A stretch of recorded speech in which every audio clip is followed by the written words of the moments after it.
आखिर क्या है द्वादश ज्योतिर्लिंग का रहस्य? क्या आप कल्पना कर सकते हैं ऐसी अदृश्य शक्ति की जो समय के हर युग में विद्यमान रही हो? एक ऐसी शक्ति जो सृष्टि की उत्पत्ति, स्थिति और संहार तीनों की जननी हो।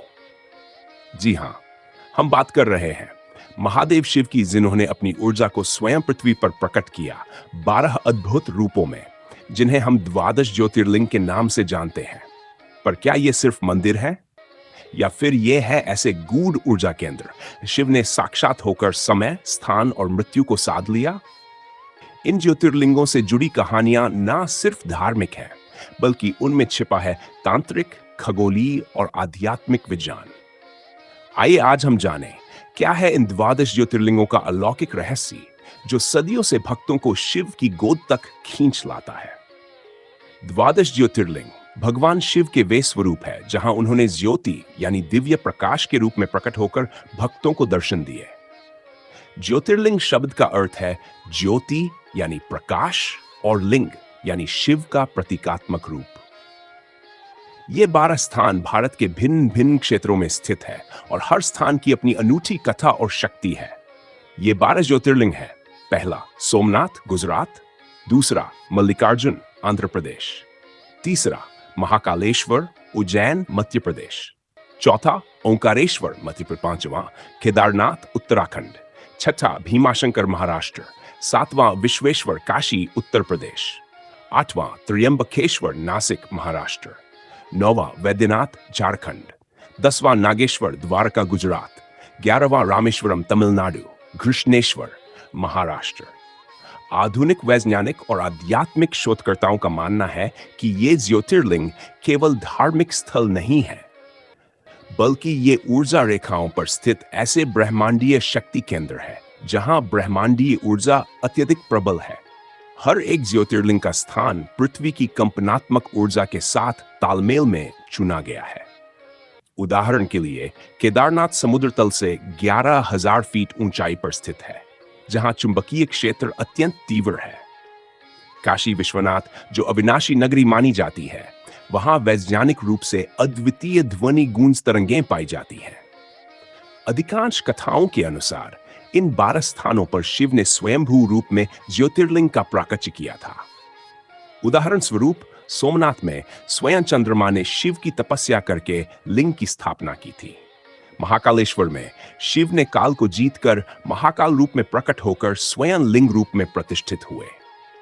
भीमाशंकर में शिव ने त्रिपुरासुर नामक असुर को नष्ट कर अपनी ऊर्जा लिंग में समाहित की।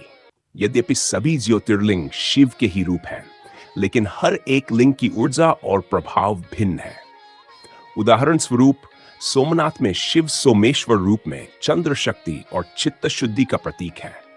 महाकालेश्वर मृत्यु पर नियंत्रण का प्रतीक है। केदारनाथ तप और त्याग की शक्ति प्रदान करते हैं। रामेश्वरम में धर्म और भक्ति का समन्वय होता है। मल्लिकार्जुन आत्मबल और संयम का प्रतीक है। एक अत्यंत आश्चर्यजनक तथ्य यह है कि द्वादश ज्योतिर्लिंगों का स्थान ग्रहों, नक्षत्रों और विशेष अक्षांशों तथा देशांतरों पर इस तरह स्थित है, जिससे पृथ्वी की ऊर्जा से उनका सीधा संपर्क बनता है। ओंकारेश्वर और महाकालेश्वर लगभग एक सीधी रेखा में स्थित है, जिसे अदृश्य ज्योति रेखा माना जाता है। वैज्ञानिकों ने यह भी पाया है कि केदारनाथ और रामेश्वरम एक ही उत्तर दक्षिण अक्षांशीय रेखा पर स्थित है। यह इंगित करता है कि इन स्थानों का चयन संयोग नहीं था, बल्कि यह प्राचीन खगोल विद्या और योगशास्त्र का विलक्षण समावेश था। हर ज्योतिर्लिंग अपने आप में एक ध्यान केंद्र है। कहा जाता है कि केदारनाथ में तप करने से अहंकार गलता है। महाकालेश्वर में साधना करने वाला काल को जीत सकता है। काशी में मृत्यु भी मोक्षदायिनी मानी जाती है। इन ज्योतिर्लिंगों में ध्यान करना, वहां की विशेष ध्वनि तरंगों में बैठना आत्मा को तीव्र गति से परम चेतना से जोड़ सकता है। द्वादश ज्योतिर्लिंगों में प्रत्येक की अपनी एक भक्त कथा है, जो यह दर्शाती है कि शिव अपने भक्तों की पुकार अवश्य सुनते हैं। बाबा वैद्यनाथ में रावण ने शिव को पाने के लिए अपना सिर तक अर्पण कर दिया था। त्र्यंबकेश्वर में गौतम ऋषि के तप से प्रसन्न होकर शिव ने गंगा को प्रकट किया। नागेश्वर में शिव ने एक भक्त को राक्षसों से बचाकर साक्षात दर्शन दिए। ये कथाएं हमें बताती हैं कि शिव केवल भाव के भूखे हैं। उनके लिए जाति, वर्ण, कर्म कोई महत्व नहीं रखते। केवल भक्ति की तीव्रता मायने रखती है। द्वादश ज्योतिर्लिंग कोई मात्र तीर्थ स्थल नहीं है।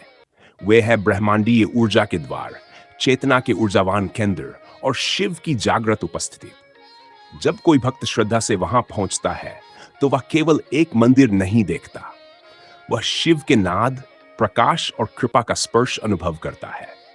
इसलिए अगली बार जब आप किसी ज्योतिर्लिंग जाएं तो केवल दर्शन ना करें, ध्यान करें, मौन साधें और शिव को भीतर अनुभव करें।